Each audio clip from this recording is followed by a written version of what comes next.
Welcome to Ready, Set, English Scientific Sundays. Today we're going to do a science experiment / challenge. It's called Gravity Gulp.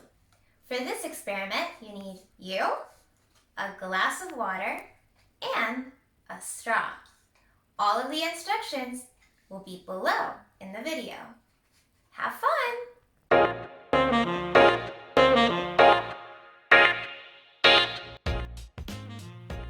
Okay, so before we start, you can see the glass is full to the red line. I'm going to drink enough so that the level of Coca-Cola comes down.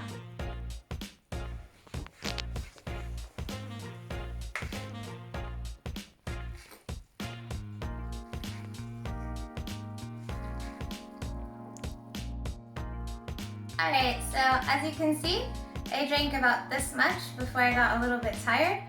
But you can try and do it and see how much you can drink before you get tired and have to get down. Thanks so much, and see you next Sunday for Scientific Sundays. Bye!